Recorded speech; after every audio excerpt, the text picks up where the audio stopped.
Okay, so let's practice looking at chlorine 37 and chlorine 35.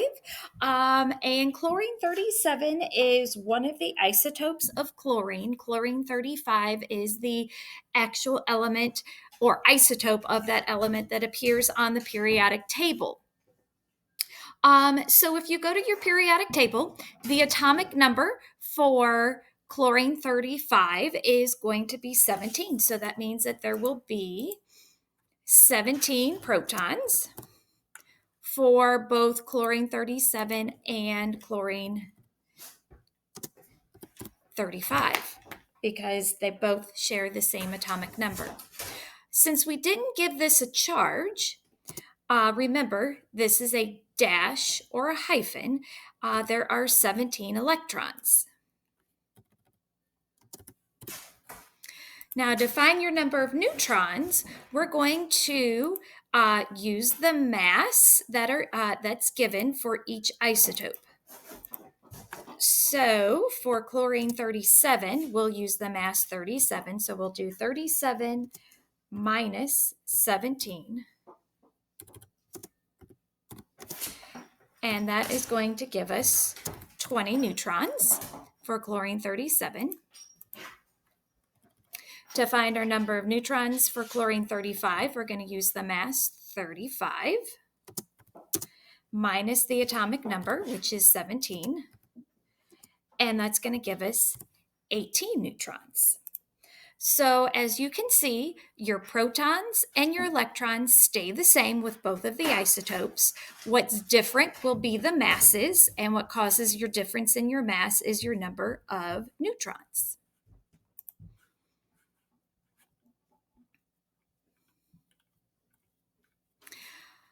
So let's take a look at how they determine that number that appears on the periodic table, because it's a decimal and you can't have parts of protons and neutrons. You have full numbers. So how the mass of chlorine 35 is calculated is based on the weighted average. So the mass for chlorine that appears on the periodic table that you have is 35.45. So I just simply rounded that up to 35.5.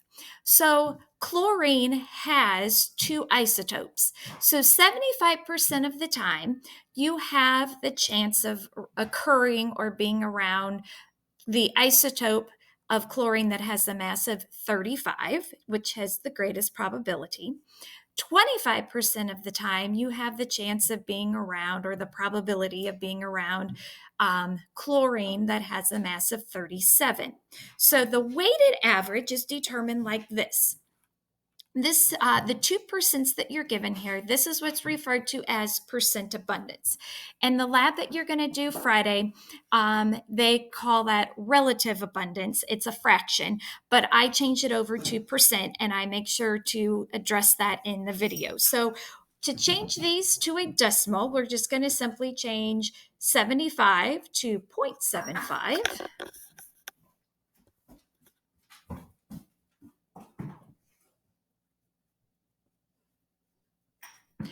And we're going to take that times the mass that we're given for that isotope. So when you multiply 0.75 times 35, you're going to get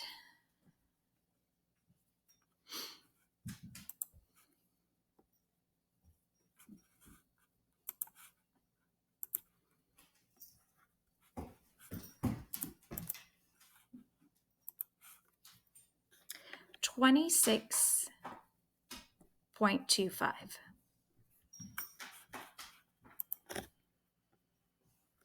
Now, to find the weighted average of this isotope, you change the 25% to a decimal. So we're going to change that to 0.25.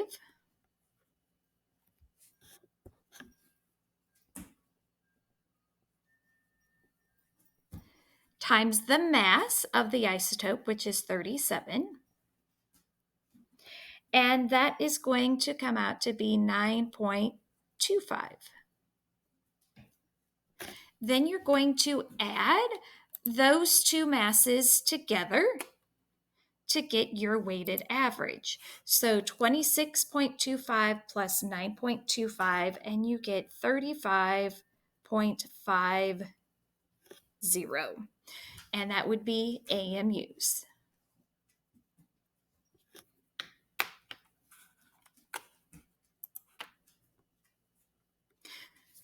So that's how the atomic weight of your elements are determined using the isotopes of your elements on the periodic table, and that's why your masses have decimals. You don't have parts of protons and neutrons. So in 1961, carbon 12 was determined to be having exactly the mass of 12. It's 12.011, but close enough. So we call this the AMU. This is the abbreviation for AMU, atomic mass unit, is 1/12 of the mass of carbon 12 is going to be 1 AMU. So 98% of the time, you actually will be around carbon 12. And only 2% of the time you'll be around the other isotopes of carbon, such as carbon 14. Like I said, it's pretty rare. Again, atomic mass is going to refer to the number on your periodic table, that decimal, that weighted average. Your mass number is where you round that up to the whole number. That's why we said most of the time they're going to be the same number, because they're referring to your number of protons and your number of neutrons. In Dalton's time, he could only calculate the relative masses of your elements. So, in Dalton's postulates that you worked on in the WebQuest, they help support the Atom's theory, or Dalton's model of the atom.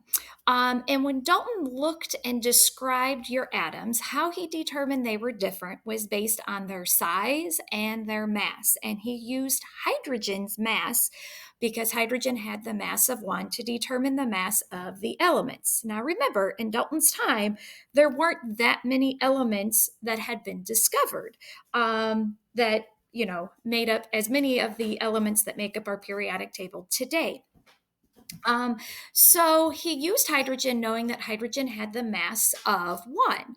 So sulfur has the mass of 32. So he said sulfur is 32 times more massive than hydrogen. We know oxygen mass is 16. So oxygen is 16 times more massive than oxygen. And then he could use these ratios also to say that sulfur is 2 times more massive than oxygen, and so on.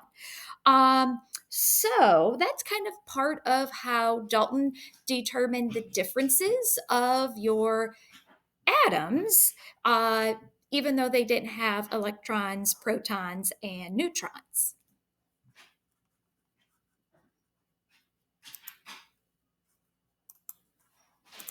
We do know now that his postulates have changed, that not all atoms are going to be alike, because of the fact that we have the isotopes of your different elements, that they do have the same atomic number, but their masses are going to be different.